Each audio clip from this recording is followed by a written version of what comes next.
What did the game last week tell you about Tua that you didn't know about how he came in? Was there anything you learned about him? Um, I mean, I learned about. I mean, no. I mean, you knew he was gonna, come in and do the best he could, and it happened to be, pretty good for us, and able to, you know, get a good win against a good team. Dolphins Jets is supposed to be our rivalry. Do you believe in rivalries? Do you like this type of games? Do you sense anything different? Do I sense anything different because it's? Um, I mean, sure. Yeah, you can say it's a rivalry game. I mean, that's awesome. I think for me, I just go out every week. Like every week's my rival, I guess. So Do you even are there rivalries in the NFL anymore? I mean, I think it's so hard to say there's really, rivalries when, every year in the NFL there's so much parity and every team's up, up, down, one year up next, So I don't know how, like, you know, it is as much as there is in like a college vibe, like Ohio State, Michigan. Like that's every single year for what is it, a century now? I don't even. It's been a while, but everybody knows Ohio State, Michigan, that kind of deal. So I don't know how much of that there is, in the NFL with the changes every year.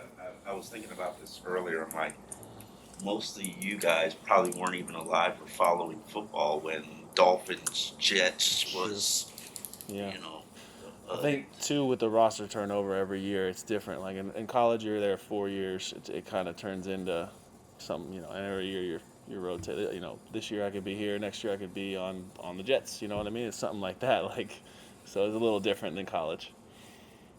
Your room has been one of the best on the team. Do you feel good about how you guys have done? You, Mike, Durham, obviously season a little bit. Yeah. I think well, I don't know how long ago it was we were in here, and I said the tight end room was, very strong, and I think we've showed that, and we're gonna.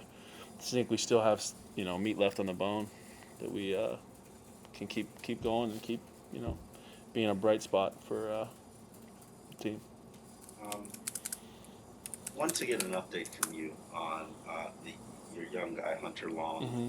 Obviously, you were a high draft pick as well. Mm-hmm. There's pressures that come with that. How does he stay up when he's not active every week? Um, this is a situation for like I wasn't necessarily in his situation where he was inactive, but I think for him, he's just got to know that like when his number is called and he's up there and he works his ass off every week. So I think that when it is his time to shine, like he's gonna step right in and show why he was that high draft pick for us. What are the pressures that come with being a high draft pick?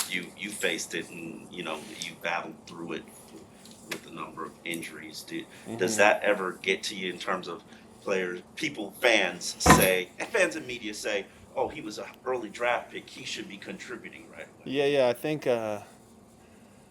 I think this is something that I learned is that like there is you can only really listen to the voices that you're allowing yourself to listen to. So if you don't hear, if you don't look that stuff up, you don't hear what they have to say, like, and you're living in your own world doing what you got to do every day, then like you can't. It's not necessarily gonna be as much pressure as if you are looking at, oh, he's high second rounder, oh, he's not playing, he's not getting the catches, like he's not doing this, he's not doing that, like whose voice is that really? I don't know. I don't think for me when I've gotten to this point, I don't listen to anything other than the close people around me, and coaches and family and people like that, and nobody else's opinion really matters to me. So that's that certainly helps with the pressure. I wanted to ask you this question Mm-hmm. because you are known as an anti-vaccine guy or whatever. I wouldn't say I'm anti-vax. I'm unvaccinated. Unvaccinated. Sure. Okay. There we go. Thank you for Yeah. Um, what is your opinion on the league's stance that after the holiday season, everybody has to start wearing masks in the facilities? Yeah, I mean, I would say I get it. it's the same thing, kind of along the lines I said in training camp. I get why they're doing it. They want to keep this, the NFL rolling and not have to deal with any cancellations, whatever it may be. So I get that. For me personally, like the unvaccinated protocols remain the exact same. So, a little bit more on the other guys, but I don't think it's going to be an issue, especially here. We've been pretty lucky and blessed to not have too many issues. Why do you think that is? Because I've noticed that as well, where other teams are having a spike up or a flare up, and you guys struggled early, but are seemingly pretty. Knock on wood. I mean, hopefully it continues that way. Hopefully it continues that way. But I think you got to give credit to the guy that really runs kind of the protocols, and that's the head trainer Kyle. So I think they do a great job of making sure that we're following, making sure we got our tracers, making sure we're doing this, and really being I don't know the numbers, but probably at the top of the league as far as not having as many cases and issues with it. So I think you got to give credit there. You have been very responsible and very honest about being unvaccinated. What is your opinion on all the drama that's been going on in the league the last days? I don't know if I want to get into that. I just, like I said, I'm in my own little world lane, and let that be kind of, don't listen to the outside. Just kind of keep it straight for me. So. Just one other question on this issue. Just having to do the extra stuff that unvaccinated players have to do in league protocol. Have you ever been annoyed on a certain day and said, maybe I'll just get the shot? Has there ever been a moment like that?